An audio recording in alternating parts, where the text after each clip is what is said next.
David, Laura. have you ever been in the hospital before, like as a patient? Well, it's been a while. Yeah. It wasn't fun. I did not like spending the night in the hospital for sure. Well, I've had several adult friends lately who sadly have been in the hospital. And no, yes, correct. No one has described it as fun. Nobody's like, oh, I want to do that again. No, they're physically sick. They're emotionally stressed. They talk about people coming in their room at every hour of the day, poking, prodding, doing stuff. And, Blech. It's definitely not restful. No, definitely not. And if you're not a medical person, it's kind of like being in a foreign country. You don't know the language, you don't know the geography, all the procedures are strange. It's just, so on top of not feeling well or being in pain or whatever, it's just, you're unsure of what's happening. So it's very stressful and you're scared potentially. It's scary. It's unknown. So imagine going through that if you're a child, right? I would like to think that as adults, we have a way to express ourselves, whether it's through words or, whatever. We can communicate a lot better. But can you imagine being a toddler without the language or without the ability to really communicate how you're feeling and your stress and all that? They don't know what any of these procedures and treatments are. They don't know any of these people. And they're really expected to trust a whole new environment of humans besides their parents, while they're in this strange place. There's none of their comforts of home, right? Their pet's not there. Their siblings aren't there. Their friends aren't there. It's got to be like traumatic and unknown. Like I remember there's somebody who used to work at the hospital who gave a beautiful analogy to get people to kind of understand what it's like to be in the hospital. So we're both parents and we both have taken kids on vacation. We're like, we've gone and we've been in a hotel room, but we always leave the hotel room, right? We don't actually stay all day, every single day in the hotel room. And goodness, no. They said, imagine you're on vacation with your kids and you're in your hotel room, but you can't leave your hotel room. What are your kids like if you can't leave the hotel room? And now, mom. Exactly. And then now add on the layer that your kid is sick and or injured. So just to kind of put that into perspective, what it's like to be stuck in a hospital room with a sick kid, like that does not sound like a fun time at all. No. Well, I, for one, am very, very grateful that we have an incredible team at the hospital called Child Life. I'm so glad that our patients and our families have Child Life services. It's such a beautiful thing. I mean, wouldn't it be awesome if they had something like that for adults? Like when we went to the hospital, like how awesome would it have been if somebody came by to check on us that wasn't going to be poking and prodding? Oh, heck yeah. I think about that all the time. I mean, the few times that I've been in the hospital and I know all about Child Life just from being, up at the hospital. But if you're not in the medical profession or if you don't do pediatrics, I find that people really don't know what Child Life is. Like when I'm talking about it, they have no idea what that is. No, it's a pretty intangible thing. So let's maybe kind of get general and help listeners understand in a nutshell what it is that Child Life does. Well, we can certainly do our lay version, right? We're not the subject matter experts, clearly, but I'm not certified. So I would say that we could safely say that everyone within Child Life Services advocates for the psychosocial, the developmental, the educational and emotional needs of our patients and families, no matter what their role within Child Life Services is. And so through each of their different roles, they create a supportive environment and they empower patients and families to navigate the journey that is their healthcare journey. And it's not like they're not doctors and nurses, right? So, I mean, they have a whole team, but they've got a lot of child life specialists, but then they also have creative arts therapists, which I'm excited to dive into. We've got school teachers that have a school that they're a part of. And you know what else? You know who else they have? I'll tell you who else they have. You have been... I'll tell you who this else grin on your face all day, though. We've been Seriously. scheduling this. They have the facility dog. Oh, Duo yes. Dog Thor. Your favorite. Thor, he's my buddy. He's your buddy. And we're going to talk about Thor, and we're going to talk about Duo Dogs a little bit, where we got him from. I'm just so excited that he's coming in for this. You literally have been like a little child all day long Who waiting doesn't for love Thor. a dog? Yeah, you're right. They're not doctors, they're not nurses, but they are equally baked into the care team and just as vital to the care of the families as doctors, nurses, and your, I'm going to say, traditional medical team people. They're working side by side because they've got information, and the doctors have information that's beneficial to both of them. For sure. I'm just so excited. We're going to have a few of them here with us today who are going to be representing the whole group. So we'll have a child life specialist who's going to be representing all of child lifers. We're going to have a school teacher representing the Shining Star School, and then we have one of our music therapists who's going to be representing that. And I'm so excited to have them all here today. Well, and this was Thor. important to us, right? I mean, the two of us are lucky in that we get to interface with them all the time. Oh, it's awesome. When their we get team to. and our team are very intertwined, because I think what people may not realize who are listening is that we depend on them a lot for the work that we do. They do help us out with a lot of patient family introductions. Oh, absolutely.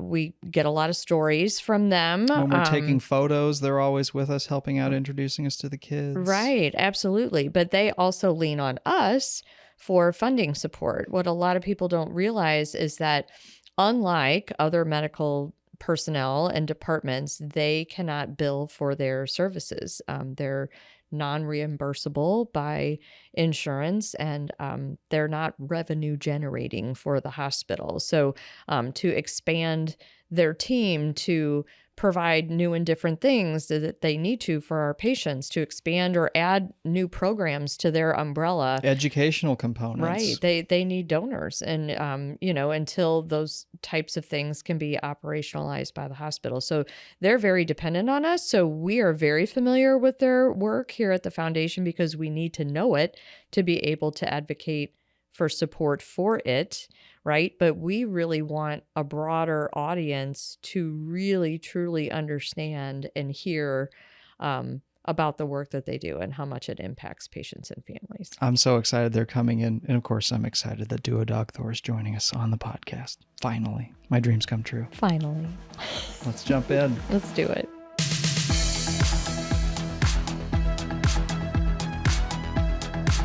Welcome, welcome, welcome. Joining us today, we have Justine Bautista, certified child life specialist and canine intervention specialist. You so fancy. Mm-hmm. And we have Scott Duell, music therapist. And we have Brenda Wilson, teacher of the Shining Star School. And last, but certainly not least, we have Duo Dog Thor in the house. We've got Thor on the floor from the makers of Elf on a Shelf, but he's just snoozing right there in his bed. Oh my God. He We've looks so comfy. He's even got his own camera down there, so we'll be able to check in on Thor every now and again. I could fit in that bed if I wanted to. It's a comfy looking bed. It does look comfy. Welcome, everybody, to the Glennon Factor couch. Thank you. And studio, because not all of you fit on the couch. So you three have the incredible task of representing your entire team. No pressure. Mm-hmm. Justine, you're repping Child Life Services, right? And you are one of how many, roughly? We have about 23 child life specialists on staff now. 23. Wow. Mm-hmm. That's a lot. It's a lot. When I started at Glennon, I'm dating myself, but when I started at Glennon in 1990, we had 3 for the whole hospital. Mm-hmm. And we didn't have any other fancy things like the school or a dog or music therapy or art therapy or any of those fun things. And Scott, yes, you're repping the whole creative arts therapy department. So how many of y'all are there? We have 3 full-time music therapists on staff and 1 art therapist on staff. Okay. Yeah. And Miss Brenda, you repping the teachers over here. So how many teachers do we have? There are 3 of us, all full-time, doing our little parts. Well, we are going to do our best to cover all your services and programs and the impact the incredible impact that you guys have on our patients and families. And we're going to do that through your lens as the subject matter experts and through some storytelling. So we're going to do our very, very, very best. So Justine, we're going to start with you. How All about right, that? let's do it. Okay, so you've been a child life specialist for 15 years. I have been. You started at Glennon in October of 2016.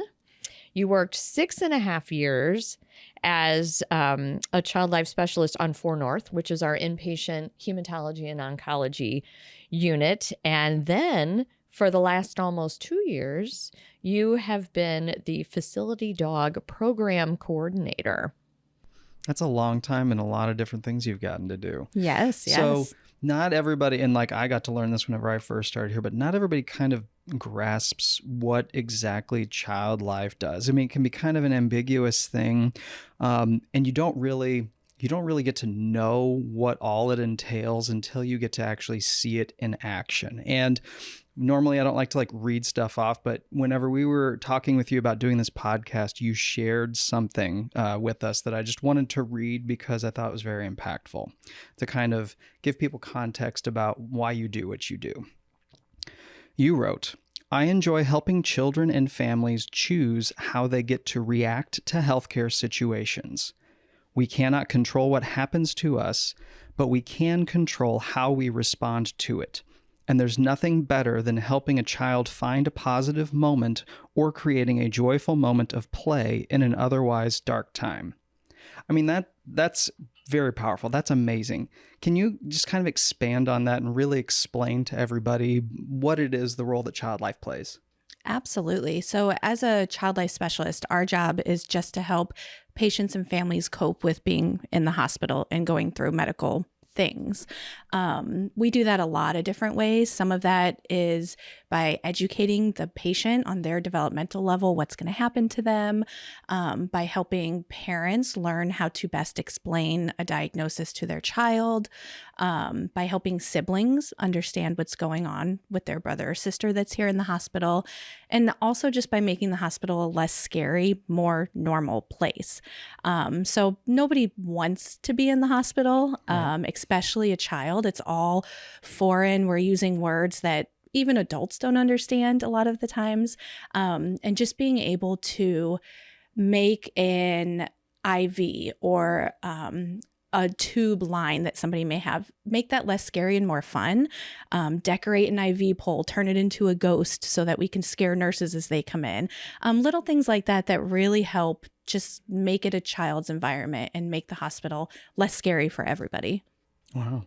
Yeah. Okay, so I want to shift a little bit and talk about Thor, who's just snoozing right here in the middle. I mean, he must have had a rough day. Check that Thor cam. I don't know. Check it out. I mean, he's just. I hope we get some snoring later. Well, his eyes opened while we're His- talking about him. Okay, he knows when somebody's talking about him. So I want to talk about Thor specifically and our awesome facility dog program. So Thor is a certified service animal whom we got from our amazing partners Duo Dogs here in St. Louis. And what year did we get him? We got from him Duo? in 2019. 2019. Okay, so we've had him for a few years now. So he's a black English lab, and you are officially his handler. So he comes home with you, and you guys get to carpool in the morning whenever you guys come into work and everything. Can you tell us about Thor's role and kind of, what it is of being a part of the Child Life team? Yeah, so Thor has a similar goal as the rest of us, but his goal is to help kids accomplish medical goals. So if a child has to get up and walk, but they're scared or they have pain somewhere, Thor can come in and really help with that. If a child is in pain but doesn't want to take pain medicines, or maybe they're a stubborn toddler and won't take pain medicines, Thor can come in and also help provide some non-pharmacological pain medicine, which is just pain control without using medicine by using gotcha. Okay. Thor. He's here to help brighten people's days. I see that a lot. I'm very lucky I get to walk the halls with him, because just seeing people smile as you are approaching, and call out his name, and just the joy that he brings when they even just see him, not even interact with him, is pretty special. But he's here to really help everybody, patient, staff, to get through the hospitalization. Oh, well, he does a lot of good for sure. Well, we're going to keep playing round robin because we just want to kind of give our listeners an idea of who we're sharing the room with and what your roles are. So we're moving on to Scott. I know it's Hello. hard to follow Thor, but we're You going to know, try our best as the here. two male members of the child life department, I'm in good company. You have each other's backs. We do. Right. We always try to. Yeah. Right. So I don't expect you to play a historian. I'm going to take that role, but I think it is kind of important to give our audience a little historical background, context, history to know how our creative arts therapy program took off and how it's evolved through the years. So music therapy was our first creative arts therapy program, and it started at Glennon in 2016 with one full-time therapist to service all areas of the hospital. Then in 2019, we added a second full-time music therapist, and in 2021, a third was added, and we also have an art therapy program We as do. well. So Scott, Hi. you are the newest therapist, I correct? am. I'm the newest therapist on the team. I graduated with my master's in 2023, and then I joined the team right around the same time. So let's break this down. So we're going to talk about your specific niche in music therapy in a little bit, but just as a tool, give us some concrete examples. Like, what are you doing? Like, Yeah. what are you doing with patients? How are you using music Yeah. as a healing modality? Yeah, and it definitely differs based on whatever goals I'm working on, but it can look like singing one of their favorite songs with them, and maybe they're singing along, maybe they're just listening. Sometimes the kids just want to listen to us sing, or maybe we're bringing in instruments so that they have a little bit of autonomy, because a lot of times in the hospital we don't have any autonomy, and so we're able to let them make choices of what do you want to do today. These are the different options we have. Like, what do you want to play? What do you want to explore? And so we're bringing some sort of some autonomy. We're bringing some normalizing play and activities, which is also sort of important for some of our families to see as well, sort of in this setting, getting to see their kid just get to be a kid for a little bit. Sometimes we are, if we want to explore this, where maybe we're songwriting, maybe it can be a little bit easier to talk about some of these big feelings that we have while we're here. Maybe doing that in a song can help. And I can help facilitate writing the lyrics, bringing my guitar in, helping put some chords and some shape to writing a song about it. And then we have this piece of like, this was a moment in time, this is what I was feeling at that time. Those are just a few small things, but yeah, we're always just trying to meet. We always say we're trying to meet our patients where they are. Like, where are we today, and what do we want to do, and how can we help you achieve that? Got it. Okay. All right, Brenda, this brings it to you. You're in the hot seat now. And the Shining Star School. You are the startup gal. You are the OG. You brought the school to us. You've been a teacher for over 30 years, and you led the charge to start the school in 2014. So talk about what led you to Glennon, because you haven't been at Glennon 30 years, but you've been teaching over 30 years. So talk about that. Which, when I figured that out, kind of blew my mind. Like, that's a long time, and it's not even my first career. I was something else before that. That coming to Glennon was one of those things where all these different pieces of my life just came together. I talked with this person talked with that person. Joint Commission said, you guys have to have a school. You're a pediatric hospital. And a nurse was assigned to figure that out. And that nurse went to someone who worked at that foundation and said, can you help me? I don't know how to do this. So that person asked me, can you go and just talk to this person? You're a teacher. You've worked with so many different children and populations throughout the St. Louis area. Just kind of brainstorm with her what a school might look like. And I did that one summer, and that was great, and heard nothing back until I was coaching a volleyball game at the junior high where I worked, and I got a phone call and said, can you come back and talk more about it? And I helped write the job description and thought about what the school should be, and soon thereafter, here I was. Wow. It's meant to be. It's like literally helped set it up. That's amazing. So we call it the Shining Star School. And there is a physical classroom that's up in the hospital, but it's so much more than that, than just having a physical room, right? Can you tell us about the program? We see children in the classroom. We see them at the bedside. We see them in the clinics. Wherever there is someone who said we need some help with school, that's where we go, within the confines of Cardinal Glennon. We talk with families. We work with schools outside of, where the children go to schools. We work with them. It's kind of whatever they need. Is the primary focus for students or patients who are in for a long time, or is there any sort of like a criteria that kind of covers that? There is a criteria. The rule from the Joint Commission in the beginning, we were told you need to offer school services to any school-age child who has been admitted to Cardinal Glennon for more than 4 days. 4 days. Well, and then we started thinking about that. I started thinking about that and thought, well, that's pretty inadequate. As a teacher out in the public, if my student is missing school for more than a couple of days, it's significant. Right. So when I set up the parameters for our program at Shining Star School, I just determined that day 3 was the best day. Lots of people are discharged on the second day, but day 3, they've missed 3 days of school. We need to be doing something for them, finding out how can we help those kids get back into the groove of school. Do we need to get their work? What do they need? What do they need? Because 3 days is enough. So I just changed it. That's what we do. Well, guess what it's time for?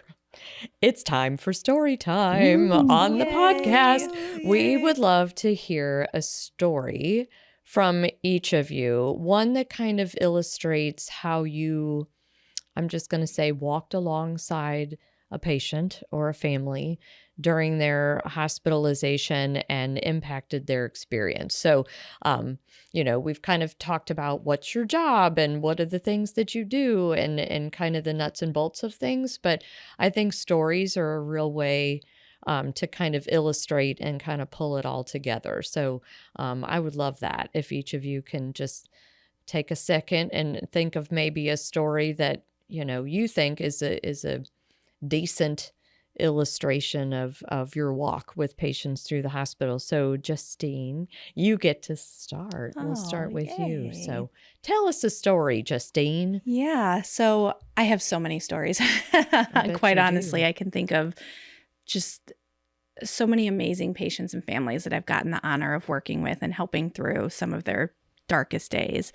I think the one I want to talk about today is a patient named Jamie Lynn.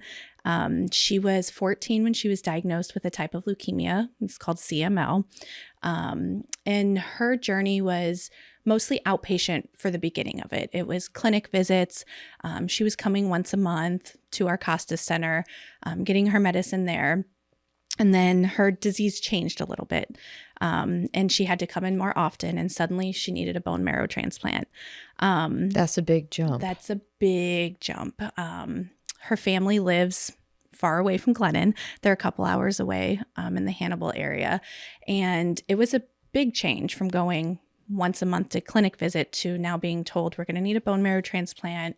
We're going to be in the hospital in strict isolation for anywhere 30 plus days.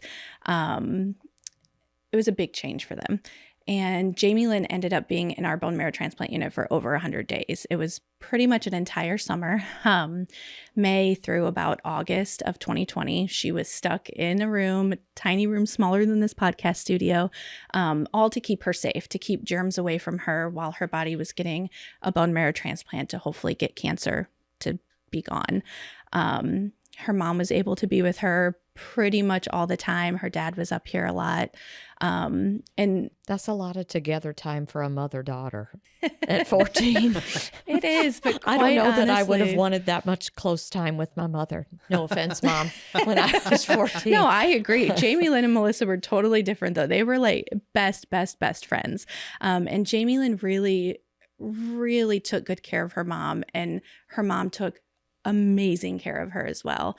There was one day we went in, and at that point I was the child life specialist, and Abby was the child life person that was Thor's handler.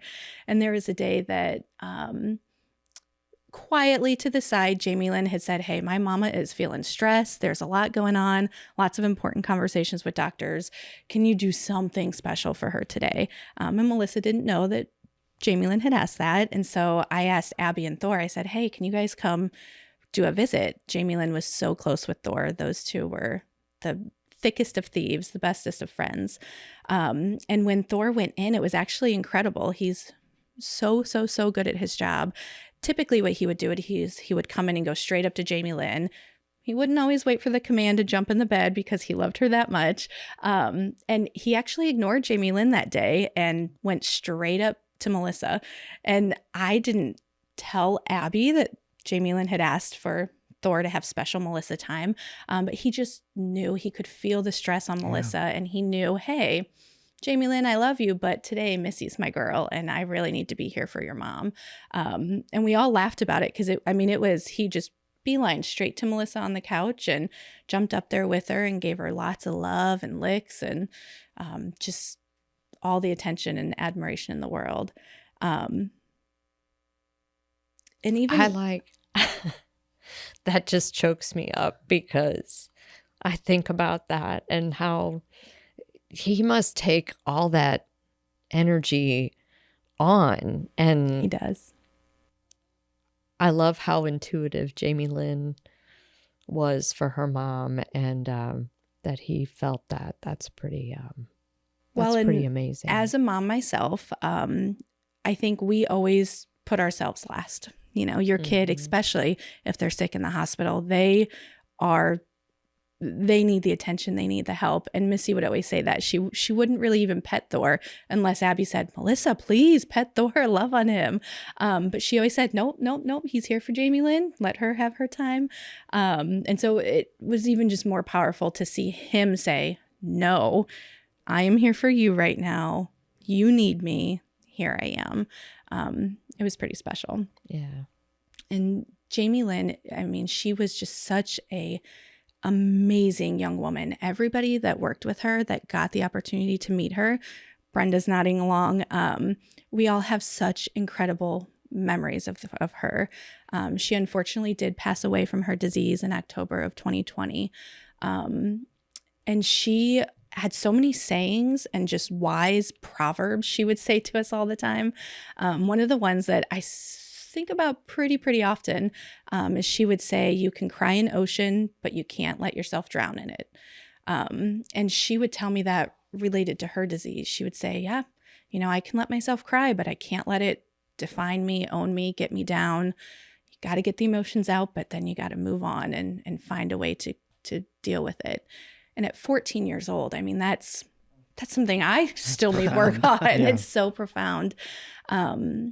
Throughout her journey, we had so many conversations of she never asked why me, which I think is a natural question when somebody gets cancer is, why me? And she flat out said, "I've never asked that because I think cancer has to happen to people to make other people aware of it." She wanted to write a book about her journey. She always wanted to help other patients through their diagnosis and their journey. When she was back in the bone marrow unit, there were at the same time 2 little girls. They were both 2 and 3 years old, and another teenage boy. And she regularly would ask me, "Hey, what kind of stuff do they like? Can I draw them a picture? Can I do this for them?" She requested walkie-talkies so she could play Battleship with the other teenager in the unit. Things like that she really took on this caregiver of everybody around her, and all the other patients to see how she could help them through their journey when she's going through it herself. She was so wise. And you were a conduit to all of that also, in her helping other people. So you weren't just a specialist with her, interacting with her, you were helping her. So she wanted to write a book, but she didn't get to that, I'm assuming. She did not get to that. So how did you go and help her through the stage of coming to clinic once a month with her cancer diagnosis, going through a transplant, to eventually coping with the fact that she's not going to make it? So, and she wanted to have this legacy. So how did you work through that when she knew she wasn't going to get to do that? Was there a compromise? Was there different things that you did to say, okay, maybe not that, but this? Yeah. We were really fortunate at the time. Hamilton, the musical, was seeing a big rise. And if you've seen Hamilton, you know that they talk a lot about legacy in Hamilton. The whole monologue at the end of the musical is about his legacy and what he leaves. And Jamie Lynn loved that musical. And through, truthfully, that, we were able to pivot and talk about what she wanted her legacy to be on the world. And she really wanted to just create a positive place for everybody. Another famous quote of hers was, "Be the light in somebody else's darkness." That's a biblical quote, but she would say that regularly, and it's even on her gravestone. It's pretty powerful. That was the legacy she wanted to leave behind. And even, I mean, when her journey was starting to change into the reality that she was not going to survive this. When she was meeting with doctors, she wanted Thor to be in bed with her so that he could be a comfort for her while she was having these hard conversations and learning these hard realities of what's going to happen to her. She requested Thor be there as much as possible throughout the hospital. He was really a big coping tool for her. So even the weekend that she passed away, he was able to come in and be there while her friends were coming to see her, while her boyfriend came to see her, while her parents were there. And just having him laying in bed with her, she would be drifting in and out of sleep. But she would wake up and see him and smile and pat him and then just kind of peacefully go back to sleep. And he was able to just bring comfort to her family, her friends, herself. He even went to her funeral. Abby and Thor and I all went.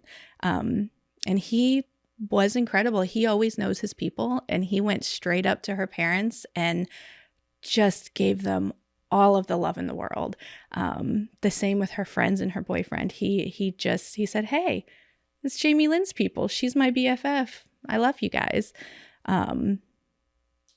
It's pretty powerful. I truly can't imagine that family not having you and Thor as pieces of continuity along their journey. And I really do believe that surviving a death is largely in part to the people and experiences surrounding them during that whole trajectory. And you guys were clearly a huge part of that before, during, and after. I don't even want to imagine families not having that available to them as an option. And one of the things that I really took away with me that I think about regularly is at her funeral, her family had so many pictures around her casket. And a lot of the pictures were of their time in the hospital, which to me, wow, I kind of thought counterintuitive. I was like, oh, I don't know if they would even want to showcase being in isolation and all of this. But their pictures were of the fun moments and of the events and the Cardinals players when they came to visit and Jamie Lynn got to meet them, and of just so many different things we had done in the hospital. It really, really made me take a step back and say, oh, wow, that was a very simple thing that we did. And it is literally the legacy that she's leaving behind, and what her family wants the world to see at her funeral is all of these happy moments throughout.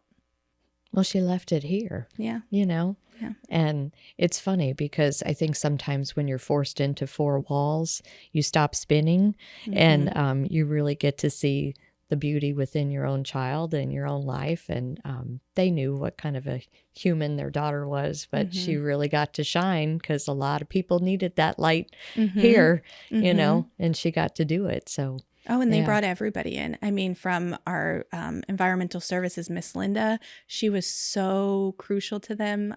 She would come in and pray every morning with Melissa and Jamie Lynn and leave little prayers of encouragement on their whiteboard. I mean, they named their dog after their physician. They named their dog Batla. So clearly she had a huge impact on them. Brenda was really close. The music therapist that served them was close. Me, Abby, they really brought everybody who ever met them into their family. And it made it so much easier to work with them and to help them because they were helping all of us too. Brenda, their next dog will be named after you. It'll be okay. They'll get another one. So Justine, Jamie Lynn had a legacy. Let's talk about that for a minute. What is the legacy that you would like to leave on Cardinal Glennon? Have you ever thought about that? No. I think personally I have very similar styles to Jamie Lynn, to where I just like to leave those positive moments with people. And if that's the legacy I could leave to Cardinal Glennon of just families thinking of, wow, I was having a really tough day. And then boom, Justine and Thor came in and I got 5 minutes break from the hospital and 5 minutes of not thinking about this illness, this next procedure, what the doctor just told me. And I got to focus on being me or being a kid or watching my kid be happy and smile. I think that's the legacy I would like to leave. I think it's certainly a positive imprint for sure, as being one of the happy team that gets to interact with families. Scott, can we pivot to you for a story now in your line of work? I know when we were discussing stories, I'm sort of an amalgamation of some different stories because my work in the PICU, an intervention that we on our music therapy team tend to do quite a few of our heartbeat recordings, which are very important to a lot to Oh my gosh, talk about that. Can you explain what the heartbeat recording is? Yeah. So heartbeat recordings, typically when we do heartbeat recording, it is often for end of life situations, whether that's, sudden situations or maybe some more drawn out ones where we know it's coming and we can plan ahead and, maybe we have more of a relationship with the family. But other times they can also be happier occasions where, if families not able to be at bedside very much, maybe we can do a heartbeat recording to give to families so they can have a piece of the patient there with them. We've done it in reverse too, where we've recorded parents or siblings' heartbeats to then give to the child so that they can have it during their hospitalization. So we've kind of done it the flip. I've had really wonderful facilitated interactions between family members where I had I had a sister who really struggled to be at bedside with her brother. It was just really hard for her to just see him, hooked up to all these tubes. I think he was maybe in a coma at the time, but he had all these tubes on him. It was just really hard for her to be at bedside. So I talked to our child life specialist, Alyssa, and we were able to get a heartbeat recording of the patient. And I had heard after the fact that it really helped the sister to actually want to come to bedside. She had this piece of him at home with her, and it kind of helped comfort her. I didn't mention this. We very often will put the heartbeat in a bear, so we have it's like a little recorder button. Oh, wow. So we'll do a digital file, but we'll also can put it in a bear for the family. So she had this the stuffed animal that had her brother's heartbeat, and it really helped her to facilitate that interaction and be more at bedside. Can I just tell you? I don't know that I've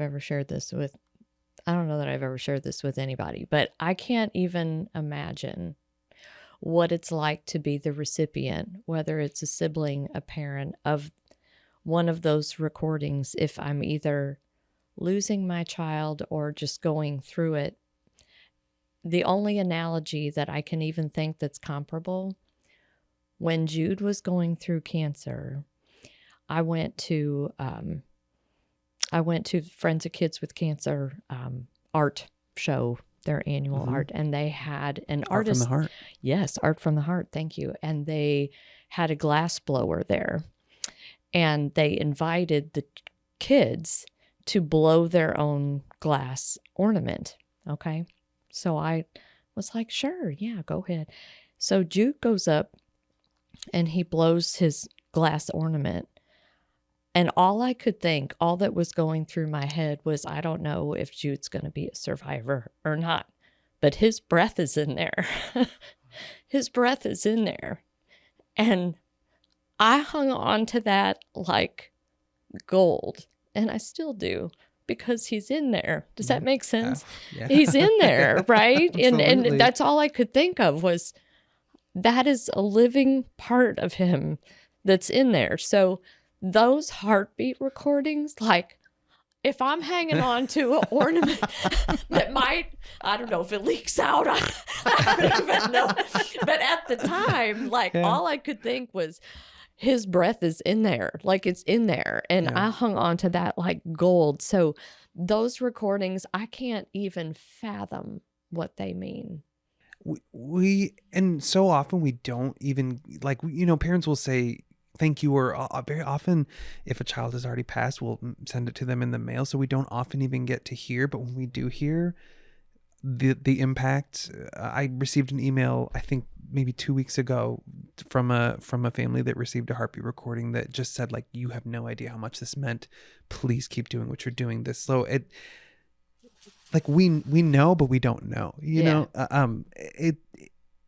It's just such a, we feel so privileged to be able to provide this service to these families, who are just, if we can, provide that one small thing, that one glass ornament, capturing this one moment in time when their heart was still beating, like, we just feel so privileged to be able to provide that piece of them.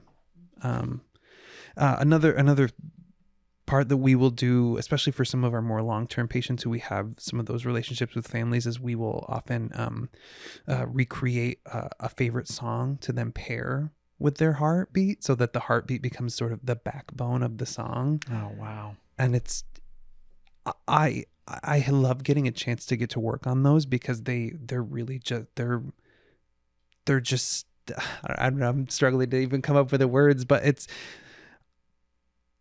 not even my family member, and I always get so touched about how I think powerful it can be. Music, obviously, I think is so powerful. I'm a music therapist, but to take a favorite song, whether that's a song that maybe they loved, maybe it's one that we did in sessions together, maybe it's one that means a lot to the family unit. I've had that happen where actually just recently finished a recording, like, this was their song, this was the song they would sing together, and so to be able to recreate that for them, sing it, play it, do all the instruments, and really make the heartbeat the centerpiece of the song. It's a personalized remix. Truly it is. And the three of us that the music therapists here, we don't take that responsibility lightly, and we just feel that it's such a privilege. I can't think of another word for it, to be able to provide these to families and to send them off. And sometimes we don't even know if families listen to them, but I think they know, because I what a difficult thing, but I think to know that they get to have them, and for them to know that they have them and listen to it maybe when they're ready, we just feel very lucky to be in the position that we're in, to provide these to families. Like, I think it's just such an important service that we get to do. Yeah, for sure. Yeah. Did you want me to talk specifically about a specific patient, or did you feel? Yeah, bring it on. Sure. Let's go. No, Come on. Yeah, It's story time. Yes, it is story time. That was sort of my amalgamation. Just working in the PICU, it's just it ends up being a very important intervention that we are able to do. One patient in particular, am I allowed to say her name? I don't even know. I don't have to. Let's just keep her privacy. We'll keep her privacy. Let's do that. Yeah. Let's do that. So one patient that I got to work with a while back, music therapy became a really important part of her journey. She was in several different units throughout the hospital, but as we were approaching the end of life, she ended up in the PICU, and throughout her stay, music therapy became really important for her, because very often she was just very angry all the time, very agitated, had the ability to speak, but typically chose not to. Would just choose. I had heard her speak before, but typically would just choose not to speak. And during a lot of our sessions together, it became about giving her some of those choices, that autonomy. And I would watch the music just to help her relax. And, you know, because she wouldn't speak, I would maybe give her like 2 song options, and I'd hold my hands up and she'd either look at one, or maybe she would like point to one. And then as I would play these songs that I knew that she enjoyed, and family members sometimes stayed, sometimes they left to take a break, I would just watch her close her eyes, and she would just sort of sway to the music, and I would just a completely different kid while the music was happening. And so music therapy became just very important throughout her stay. And then as we got to the point where we were approaching end of life, I, you know, obviously had a relationship with the family at this point, and I said, are we interested in a heartbeat recording? Absolutely, we want that. And we talked about, you know, what songs, you know, meant something to her. I ended up doing 2 songs for them.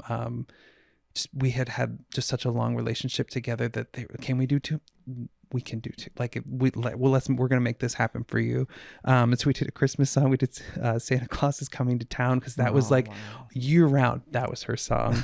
And then we did What Is Love, the 80s song, What Is Love? Oh man, Hadaway. And it was such an appropriate song. I mean, if you want to sing, Scott, well, you know, there was a little sample for you. That's all that was your Do we- sample. Do we get to do the The Night of the Roxbury? Yeah. Yes. But it was such an appropriate song for her, because she had been in and out of the hospital so much, you know. So What Is Love, Baby, Don't Hurt Me no more. Like her body was tired, and I know her family talked about that, her doctors talked about that, and so that was her song, and I was able to recreate that for them. And as I mentioned before, so often we don't necessarily get to talk to families after we've finished these, because we send them off. But I was able to connect with them at the yearly service that the hospital does for patients who have passed. I was able to meet with them, and they told me how much it meant to them. And I don't think they played those recordings at her funeral, but they played those 2 songs at her funeral. And I said to her mom, I was like, oh, did you play the recording? She's like, those are just for me. Oh wow. But I just think it was just meant so much to the family to have these pieces of her with her heartbeat, like I said, as the backbone of the songs for these things that meant so much. Those are just for me. Those are just for me. I know. Okay. Mm-hmm. So we, like I said, we're just so lucky to be able to provide these to families, and yeah. That is that's healing presence. I think so. It's so much more. These things that you guys are talking about, you know, there's the medical part of the healing presence, and then there's what you do, which, I don't know, to me, it's not icing on the cake. It's necessary. It's necessary for healing. And, you know, that mama needed that, you know, just like Melissa needed everything, you know, and all of that. Yeah. It's like they don't stop being a part of, you know, the Glennon family just because their child is no longer here. They're, you know, yeah, they're still a part of what we do. They'll still get Thor's Christmas card. Yes, they will. Yeah. Yeah. Well, and what you guys are doing, you know, not that other caregivers are not doing this as well, but you are showing up for these families emotionally and meeting them where they are at on a therapeutic level, you know, and walking alongside them through that. So, Scott, I'm going to ask you what I asked Justine. Yeah. What is the legacy that you would like to leave? Not that you're going anywhere anytime Right, soon. You better exactly. not. You're the newest therapist. You just got here. here. But at some point, yes. I feel like I want to sort of echo some Justine sentiments. I feel like so much in therapy, it's not about me. It's about the patient. And I feel like I want to echo that in the legacy leave behind. It's like, it's not about me, but I hope that, I like to joke that my job is to just be another friendly face. And if I can make your day like this much better, like I'm doing my job. And if I can do that for every patient that I get to interact with, even if the legacy is not Scott, but the legacy is music therapy, like I'm doing my job. I'm happy. I mean, here's what I think. When you have a mom that says that was for me and you gave her that, I mean, I know you don't work in a vacuum and there were other people, you know, there's helpers. It was a group project. Yeah, I know. But, you know, and you gave her that, you know, how many of our friends and family members have jobs that they can say that they impacted another human in that Probably not. capacity, right? That would be an So- honor. Yeah. You do it every day without even thinking about it. I think Absolutely. you leave your legacy. You know what I mean? And that's sort of the legacy I Yeah. want. Like, if I can just, it doesn't need to be big and splashy and Right. flashy. If I can make that mama, any other mama, Yeah. be a little bit better, make something a little bit easier to go through, I'm doing my job. Mhm. And I feel privileged and honored to do it. Yeah. Yeah. Okay, Brenda. It's Okay, story well- time with Brenda now.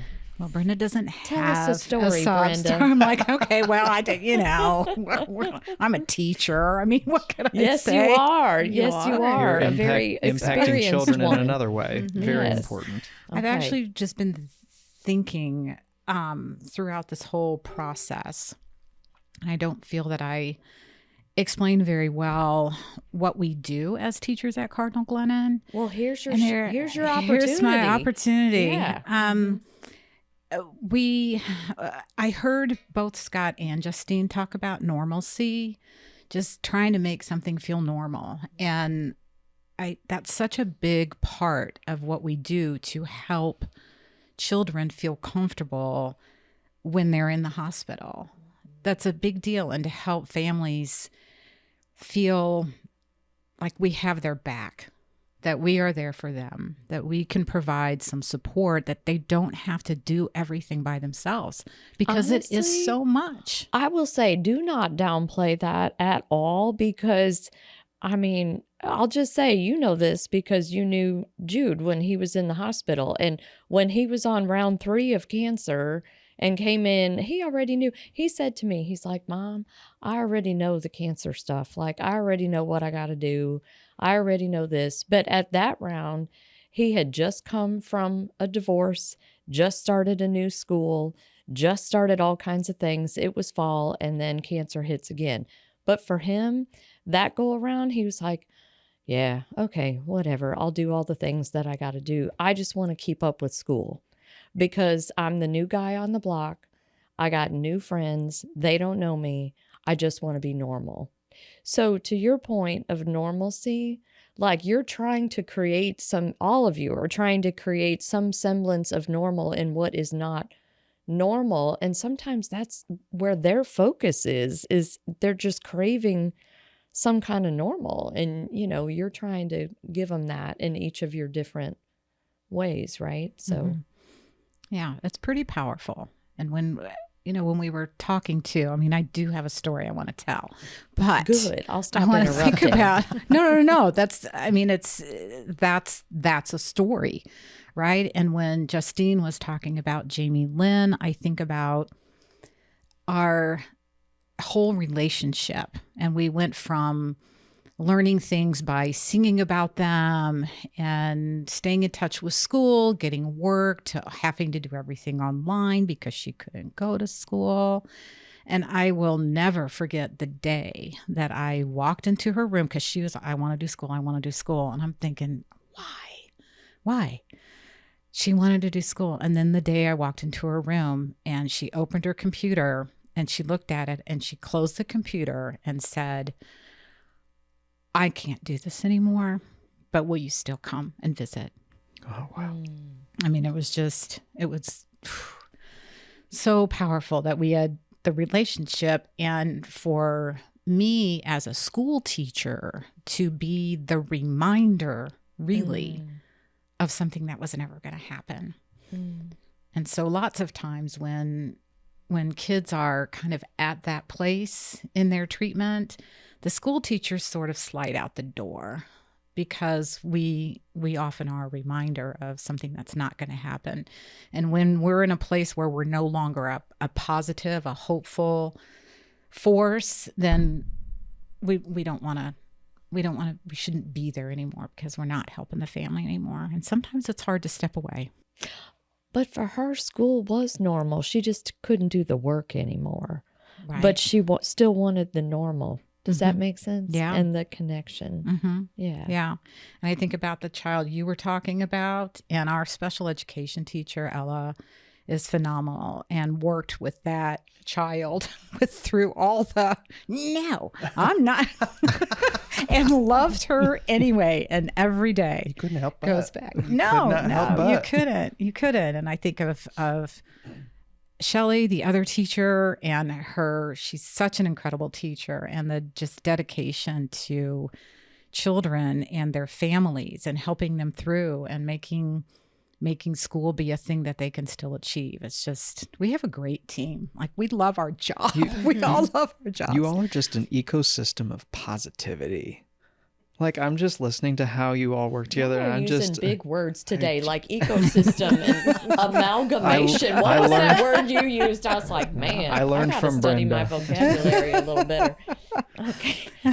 But what we're saying, though, a lot of what happens in our jobs, but also part of the culture of Cardinal Glennon, is we're all there together, working together to help our patients. And, we do keep showing up for the kids. And I had a teenager who came in, he was 14. He came in November, I think it was, a while ago, a couple of years ago. And he had a rough life and a difficult medical condition he was dealing with, but his personal life also had a lot of difficulty. He had been intermittently attending school for a few years. So he hadn't regularly attended school since maybe 7th grade. And this was prior to being hospitalized. This was just before normal life. Yeah, Okay. just normal life. And, the first time I went to his door, and, we check and see when somebody's been there 3 days, right? I'm knocking on the door. Hi, I'm Brenda, the school teacher. And he just kind of looked at me like, yeah, right. I don't do that. I'm not enrolled in school. I'm like, well, let's talk about that then. What can we do? How are we gonna? And he's like, rolling his eyes a little bit, but always very polite. Called me Mrs. Brenda and was thankful and gracious and just wanted to chat. So every day I'm knocking on this dude's door, going in, and gradually our conversations extend from what game are you playing to, what do you want to do with your life? And it took a long time. Oh my gosh. It took a couple of months almost before he would finally talk to me about goals for his life, because I think he didn't have the hope of having goals and much of a future. And the care that our child life specialist on the floor, Jen, the nurses, the physical therapists, all the people who surrounded the wound care nurse, Amy, everyone just wanted to support this child. And through that, he gradually was willing to talk about school, to talk about maybe something he might want to do in the future. And he had lots of different ideas. And each time he would say an idea, I would be like, okay, well, we can learn about this. We can learn about that. And finally, he said, okay, I'll learn something.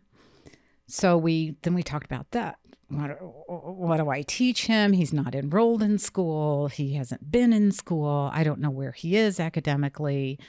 So I just thought, well, I'm going to get the GED study guide and we're going to just start with that. So that's what we did. And some days I would bring it in and he would ignore me and just continue to play his video games. So I would just read to him while he played his video games. I wasn't going to give up on this dude. And eventually he would agree to do work. I let him choose what he wanted to do. So he picked some topics and, lo and behold, he had something going on and he had great ideas and he was good at math and loved science. Eventually, I got him to leave his bed, and come to the classroom to do school, which was a huge achievement.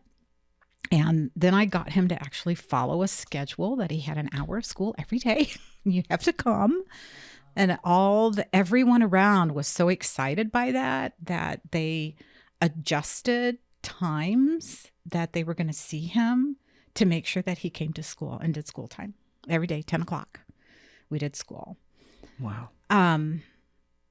Eventually he had a conversation with the physical therapist. They started talking about a book. They were walking by the classroom and he looked in. She said, "Do you have this book?" And I'm like, "Yeah, it's right there on the shelf." So we got the book out, started reading the book. Then there were other teenage patients who were in the classroom at 10 o'clock. We started a book club with these teenage boys. Teenage boys in a book club. Teenage boys Never heard of it. in a book club. It was miraculous. And all kinds of things happened, just blossom. I mean, we talked about, because the book was The Hunger Games, we talked about politics. We talked about the science of fire and what that looks like. And we talked about literature and how the author wrote things. We talked about family and when things happen to you, what does that make you do? How does that affect your behavior and your personality? I mean, it just all came out. We read all 3 books, the first 3 books. We watched all the movies. We analyzed. It was the most amazing experience with this guy who wouldn't speak to me months earlier. He was there for 8 months. Wow, that's a long time. 8 months. When he left, it was in August. He started going to school for the first time in years, high school, and would come up to the floor when he would come for his outpatients PT visits. He would come up to the floor often. Wanted it. He's like, Did you read that first? The prequel? Have you read the prequel? Because I gave him the prequel when he left. I'm like, okay, you can read this one now, because he wanted to know, why was this main character in these other books such a jerk? Like, what made him be that way? I'm thinking, this guy, he needs to be a therapist. And after a recent visit he had, he didn't come up to the floor that day, but he had strict instructions to the physical therapist to come to 3 South and announce to everyone that he passed all of his classes. And he was so proud. So first semester high school, the dude, I mean, to me, that he's turning his life around. I mean, I know what his life was like somewhat before, and it was nowhere near something like that. Brenda, I cannot. I'm just like...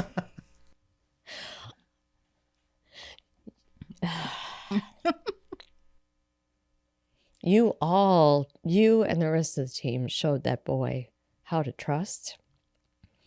You gave him curiosity in a world where he was probably afraid to be curious. You gave him belief in himself. I'm not even going to ask you the legacy question, because you did it. You changed a human. I mean, you really did. That's pretty powerful. Yeah. Life-changing experiences from all of you, really. Oh, my goodness. Okay. I think too. Get out the tissue, right? I was going to say this before you started your story. We were just talking about, what we do. And I think it goes back to the sort of unofficial motto we have on all of our t-shirts. Mm-hmm. We help kids do hard things. Mm-hmm. That's sort of the unofficial motto for our department. Because we're like, well, what sort of encapsulates everything that Child Life does, that the school teachers do, that our creative arts therapy is like, we help kids do hard things. Yeah. And there's a mission statement right there. Love that. It's the title of the episode. Yeah. Oh, yeah. That's our producer, Aaron. I mean, we'll be speaking from on high. All of our Child Life umbrella t-shirts, they all say we help kids do hard things. You got Thor's attention. Mm-hmm. Wow.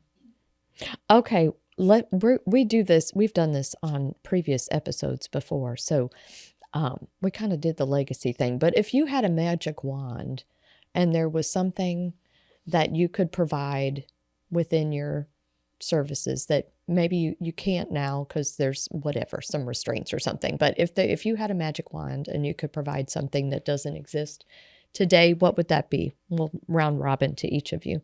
That's an easy question for me. I would get a Oh. second facility dog. Oh, Yeah. 2 Thors. Absolutely. Thor is so wonderful, but he's only one guy and I'm only one gal. And we can only, typically he sees 4 to 6 kids a day. And there are just so many more kids that could benefit from a facility dog. He looks tired. Afternoon nap. He doesn't even get to wear running shoes. It's Oh, a he's lot. fine. It's a lot. I bet he's tired at the end of the day, for real. He can be, but that's part of my job and his other handler's job is to fill his cup back up. And as he takes on people's emotions throughout the day, giving him an outlet for that so that he can go back to being just a dog and being a happy guy. What does he eat? I know Everything. that's like, I'm sorry, I digress, but like, I want to know what he eats, like, for real. Like, He eats Purina Pro Plan. okay. Yeah. Yep. Wow. And then his snacks throughout Like the 3 day, times his a treats are day or Cheerios. what? Thank you, that Purina. You're right down the Cheerios. road from Cardinal Glennon. We Okay. appreciate you. Getting Yeah. another sponsor here. Cheerios, huh? Yep. Cheerios and my then like Vinny bacon used to eat strips. Fruit Loops, but those probably aren't too Mm. nutritious. Cheerios is a better No, they're option. fortified. Okay. He's never found anything he won't eat. So he'll eat just about anything. I mean, I eat my feelings, so I would imagine he goes through some Cheerios for real. Yeah, Oh, we're he talking hurt- about you, oh. buddy. Oh, heard the oh word God, I eating. said it. I did a bad. did a No, bad but when thing. he's at work, he's very, very good. A child can be in bed and Thor can be in bed with them and they can be eating lunch and he doesn't care. But at home, he'll jump on the table and take it from us. Mm-hmm. I bet. Scott, how about you? Where's your magic wand? I promise I'm just not copying all your answers, but like, yeah, more of us, more music therapy.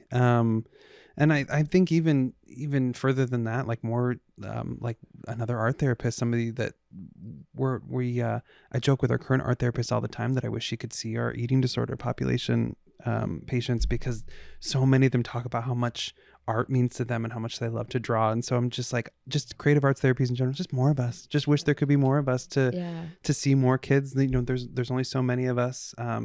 You know, Kimberly is flying solo in the NICU and she can't see every baby in the NICU. So another music therapist in the NICU, just more of us. More. And a Yeah. keytar for you, so And you a can bring the key- piano. Actually, into- I'll scrap everything I said. Just a Just a guitar. guitar. We can make that happen. Oh, Brenda, how about you? Well, it depends on how big the wand is. It's a big wand. So it's a Let's big just wand. think big. So Yes. again, echoing these guys more. I feel that we do an adequate job of providing tutoring services for our kids. I mean, we're there, we're working with the children, we're tutoring, we're doing all of those things with our school age population. The things that we're unable to do as much as we think is needed is advocating for them outside the hospital. Lots of schools, a very common thing that happens is they'll say, "Oh, don't worry about it. You don't need to do your algebra. We'll catch you up when you get back." And I'm sitting back going, okay, well, this child has been diagnosed with cancer, is not going to be back until next school year. How are you going to do that? Just helping be a strong liaison for those children, helping the outside world understand that they need that sense of normalcy. They need the work, helping others understand how to modify things to make sure that children are getting what they have to learn and not every single little thing. I mean, that's a huge job. A lot of those children who need that kind of support are outpatients, who are regular outpatients. So we need to provide more support and education to the outside community, more support with our medical team in understanding what the school is trying to do and how to help facilitate that. We also get requests so often from doctors who are working with younger children, the early childhood. We have so many children. We know these kids, right? They lived in our NICU and they're coming through and they're 2 years old or 3 years old. We know that they're going to need help and support with school. And we don't have a way to provide that right now. We have to wait until children are 5. So we got goals. we want to help the kids, and it will help them be even better when they're older if we can catch them when they're young. Well, we'd ask Thor about the magic wand, but he probably just want more naps and more Cheerios. More treats. That's what you would want. Yeah.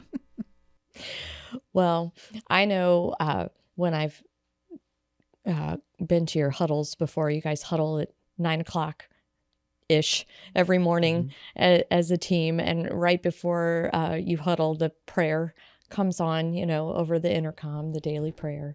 And so you're used to that. But I would kind of like to finish our time on a prayer, if that's okay with y'all. And this is for you, because I tell you what, there's not a day that goes by where I'm not holding you guys close in my heart for all that you carry from all these families, for sure. So, okay, here we go.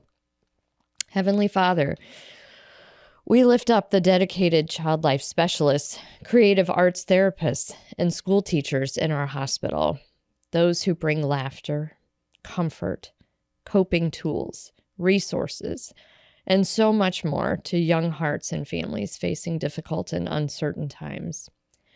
Please grant them wisdom and patience as they navigate the fears and anxieties of children in need, and give them strength to be a beacon of hope in challenging situations. May their positivity, their advocacy, their playful spirit, and compassionate care ease the physical and emotional pain of illness, and bring just a little more joy and a little more peace to every child and family that they encounter. We ask for your protection over them as they tirelessly serve, and for the strength to continue their vital work with grace and love. In Jesus' name we pray. Amen. Amen. That was beautiful. Thank you. You're welcome. Thank you all for being here. And thank you for everything that you do for the kids.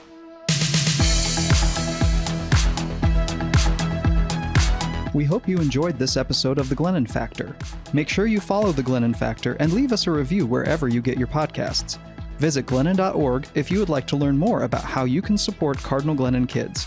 And while you're there, feel free to share any feedback or episode suggestions on our podcast page. The Glennon Factor is recorded and produced by SSM Health Cardinal Glennon Children's Foundation.